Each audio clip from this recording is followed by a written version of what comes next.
campaign, the president had faced an onslaught of historically negative media coverage. And on Monday, the president will continue to fight back against these attacks by unveiling what he's calling the most dishonest and corrupt media awards of the year. Now, before we get to all of that, it's important to show you just how abusively biased the anti-Trump media really is. And it starts with the media saying Donald Trump would never win, would never become the president. Take a look. Donald Trump has been saying that he will run for president as a Republican, which is surprising since I just assumed he was running as a joke. Do it. Do it. Look at me. Do it.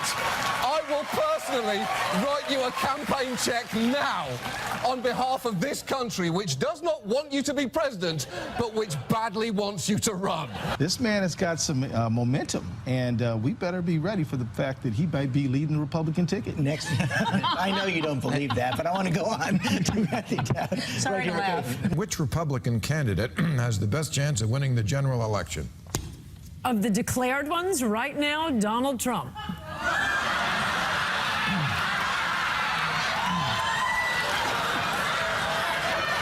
Mr. Trump, to answer your call for political honesty, I just want to say you're not going to be president, all right? It's been fun. President Obama will go down as perhaps the worst president in the history of the United States! Exclamation point at real Donald Trump. Well, at real Donald Trump. At least I will go down as a president. And then on election night after Trump's stunning victory, it was like a funeral for the mainstream media. You may remember some of this.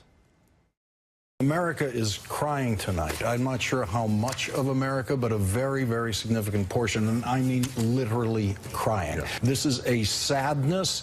It is a mourning moment for those people, and it is a moment filled with fear. Filled with fear. Our country is about to face some serious crises, and so, I mean, buckle up. Your country needs you. It's a pretty extraordinary thing to say. If you have a son in the Marine Corps and that you don't trust the commander-in-chief. The people in the military defend the Constitution. This was a white lash. This was a white lash against a changing country. It was a white lash against a black president in part. And since the election, the media has done everything possible to try and damage President Trump by pushing, of course, the Trump Russia collusion narrative, despite no evidence whatsoever at this point. Look at this nonstop, shameful coverage.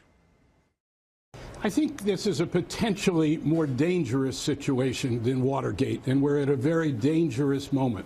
And that's because we are looking at the possibility that the President of the United States and those around him during an election campaign colluded with a hostile foreign power to undermine the basis of our democracy. Donald Trump is afraid. A political hurricane is out there at sea for him. We'll call it Hurricane Vladimir, if you will, the whole Russian thing. This is evidence of willingness to commit collusion. There's outright treason. I mean, there is no question that what he is doing is giving aid and comfort to the enemy.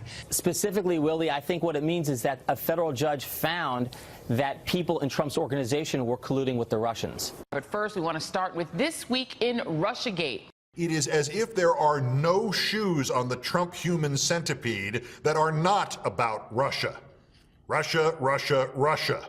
This cloud about collusion with Russia will hang over him no matter where he stands. It certainly feels like we're in the opening stages of a devastating political chapter in American history. Evidence is mounting for the president's meddling in the Russia probe. Tom Friedman said the election hacking is at the caliber of a Pearl Harbor or a 9/11. Do you agree with that? I completely agree with that. Donald Trump now sits at the threshold of impeachment. I personally think it's over. I don't think there's anything that can be done that can stop this at this point. Cacophony, this gushing of lies, problems, questions, chaos that will stop this presidency in its tracks. You told the Washington Post last week that, quote, there's a smell of treason in the air when it comes to this investigation. A lot of people are afraid to use the T word, treason, but in the end, that's what people are investigating. It does look like collusion. It does look like he's listening to Putin more than he is American intelligence. And frankly, I've never seen that before. Pretty unbelievable. Joining us now with reaction, former deputy assistant to the president, Fox News contributor Sebastian Gorka, and Fox News contributor Herman Cain. You know, Dr. Gorka, they never expected this. They couldn't. They were shocked by it all. It was a funeral on November 8th, 2016. But the worst part is, ever since, there's been an effort to undo or to delegitimize this president and get him out of office by any means necessary. So it gets really serious. Yeah, I mean, not only did they not expect it, remember what the New York Times and the Huffington Post said? On the night of the election, Hillary has more than a 95% chance of winning. Not only did they not expect it, they still can't believe it. For all the talk in this awful new book and across the media about mental competence in the White House, do you know who needs mental help, Sean? All the people you just showed in your montage. The mainstream, they need mental health professionals to help them. I just had a journalist ask me today, based upon the Michael Wolff book, is it true that the president doesn't like anyone touching his toothbrush? Sean, that's journalism. Journalism. North Korea has nuclear missiles. The president's defeated ISIS. China's on the march. I mean, and they want to talk about the president's toothbrush. This is a bad skit. It's insanity. It is a form of insanity. I'm not disagreeing with you. Herman Cain, you experienced all of this firsthand. You can speak from experience how bad this is, but it's still a lot worse for President Trump. It is. And that opening montage was fantastic. It shows that the jokes are on the jokesters and the lies are on the liberals. And it also indicates, as Mr. Gorka alluded to, that TDS, Trump Derangement Syndrome, is an addiction because results don't matter. They don't care about the results of 2017. It's all about Trump Derangement Syndrome. And if I can borrow a metaphor from Mike Huckabee, addicts that are drug addicts, some of them recover. But the media TDS addicts, they show no signs of recovery. They're in a hole and they keep digging and they can't get out. That's what this illustrates, and it's sad for the country because we have depended so long on the media to give us the truth, and now we know that they are incapable of being able to do that.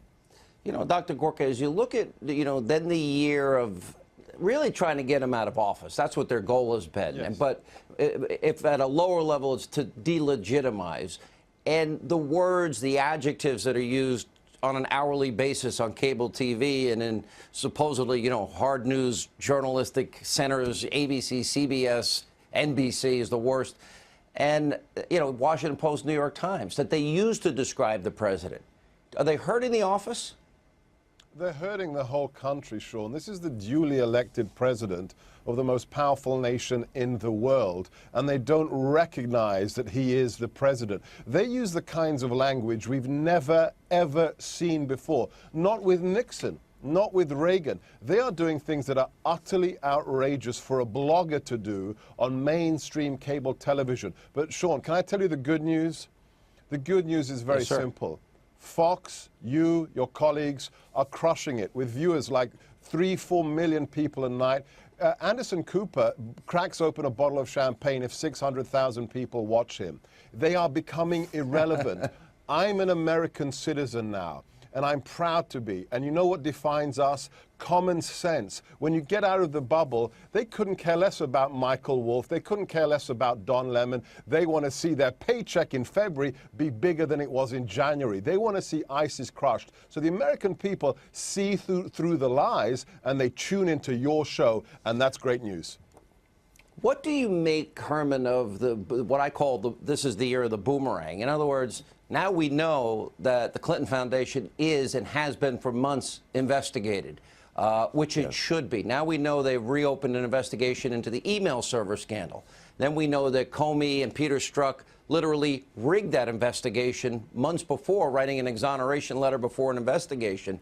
All of these things now, and Trump-Russia collusion dying out, it seems that there's been a dramatic turn of events that the media never expected. Did they ever admit at some point they were wrong about Trump and Russia? Do they look at Hillary Clinton funding a dossier full of lies, Russian propaganda, lies, and salacious material, and say that could be collusion? Was it used for a FISA warrant? I mean, to me, this is all flipped on them. They will never admit it. Now, remember, the case on Hillary Clinton was closed during the Obama administration. It has now been reopened under the Trump administration, and even though Jeff Sessions gets a lot of criticism, I happen to believe, based upon all of the reports and the information we know, and based upon the outrage of Congress, I happen to believe, based upon that alone, Hillary is going down. Secondly, it is clear that the liberals and the Democrats have only one strategy, and it was used decades ago. If you keep telling a lie often enough, over and over and over, sooner or later, some people are going to believe it. The thing is, most of the people that are already believing the lie are already believing the lie. They aren't going to convert new people who are conservative voices out there, even though we are outnumbered. Sean, I truly believe we are saving some of the savable.